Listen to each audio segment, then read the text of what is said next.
బేసిక్గా ఇప్పటి వరకు మన వర్ష గారు ఇంటర్వ్యూ చేయడం అదంతా కామన్ కిసి టాక్స్ లో. ఇప్పుడు మనం కొన్ని క్వశ్చన్స్ వర్ష గారిని అడుగుదాం. మనం ఇండస్ట్రీకి వచ్చిన తర్వాత మన ఫ్యామిలీ మనకు కొంతమంది సపోర్ట్ చేస్తుంది, కొంతమందికి సపోర్ట్ చేయదు. అలా మీ ఫ్యామిలీ నీకు ఫస్ట్ వచ్చినప్పుడు అయితే నా ఫ్యామిలీ, మా సిస్టర్స్ అయితే నాతో మాట్లాడేవారు కూడా కాదు. నేను సీరియల్స్ చేసినప్పుడు ఫస్ట్ నేను మూవీస్ చేశాను. మూవీస్ చేసి నేను సీరియల్స్కి వచ్చాను. సీరియల్స్ నుంచి జబర్దస్త్కి వచ్చాను. ఫస్ట్ అంతా మాట్లాడేవారు కాదు. నేను చాలా ఇబ్బందిగా ఫీల్ అయ్యేదాన్ని. మా సిస్టర్స్ కూడా నువ్వు మా చెల్లివని ఎక్కడ చెప్పొద్దు అనేవారు.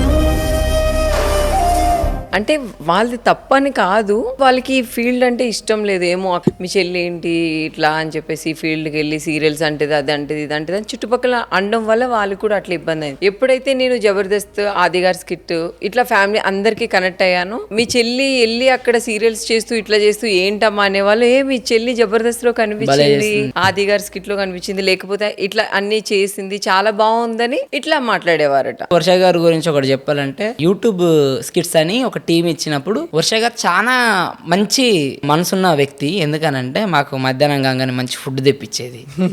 దీంట్లోనే మిమ్మల్ని ఎన్నోసార్లు ఎన్నో డైలాగులు మీ మీద వేసి నేను ఆడుకున్నా. అలా తీసుకుండే వ్యక్తిత్వం ఉండాలి. అలా తీసుకున్నారు కాబట్టి మీరు ఇలా మంచి పొజిషన్ లో ఉన్నారు. అది రావడమే ఒక అదృష్టం. అవును. సినిమాలు చేసినా, సీరియల్స్ చేసినా, ఎన్ని చేసినా ఉండేది కానీ గుర్తింపు. సో జబర్దస్త్ కి వచ్చాక వాళ్ళు ఓన్ చేసుకున్నారు. మళ్ళీ నా ఫ్యామిలీని నన్ను కలిపారు. అంటే మా మమ్మీ నాకు ఎప్పుడు సపోర్ట్ గానే ఉండేది. ఎక్కడికి వెళ్ళినా ఏం చేసినా మమ్మీ బ్యాక్గ్రౌండ్ లో హెల్ప్ చేస్తూనే ఉండేవారు. కానీ మా సిస్టర్స్ మాట్లాడట్లేదు అనే ఒక బెంగ ఉండేది నాకు.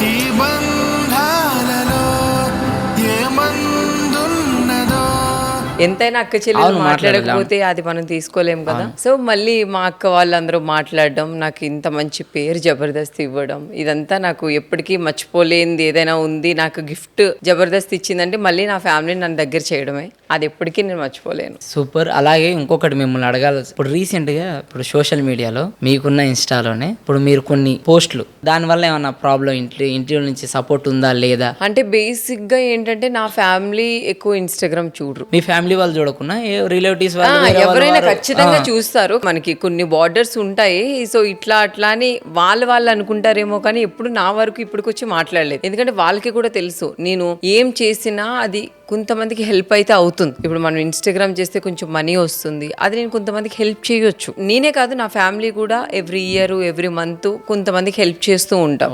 డబ్బుల కోసమే మనం ఇన్స్టాగ్రామ్ కాదు, మనకి కొంచెం ఫ్యాషన్ ఉంటది, మనకి కొన్ని ఇష్టాలు మనకి ఇష్టాలు ఉంటాయి, మనకి కొన్ని సరదాలు ఉంటాయి. కానీ ఏమో ఇప్పుడుకొచ్చి నా ఫ్యామిలీ అయితే చూసారో చూడలేదు తెలియదు, నా వరకు తీసుకురాలి. నేనేమంటానంటే ఎవరు ఏమన్నా మీరు పట్టించుకోరు. చాలా పడ్డాను ప్రవీణ్. నేను ఈ రోజు నేను ఈ చైర్ లో కూర్చున్నాను అంటే నా వెనకాల చాలా కష్టం ఉంది, చాలా బాధ ఉంది. ఫస్ట్ మా స్కిట్ లోకి వచ్చినప్పుడు చెప్పా, వర్ష గారు మీరు ఇంత బాగున్నారు కదా, మీరు ఏదైనా యాంకరింగ్ అలాంటి ఎందుకు ట్రై చేయొద్దండి. అవును నిజంగా ఇవ్వాలి మీరు ఒక మంచి పొజిషన్ లో ఉండడం నేను ఫస్ట్ హ్యాపీగా ఫీల్ అవుతాను. నన్ను ఈ స్టేజ్ లో నిలబెట్టే వాళ్ళందరూ కూడా బాగుండాలి, ఆదరించే వాళ్ళందరూ కూడా బాగుండాలని కోరుకుంటా.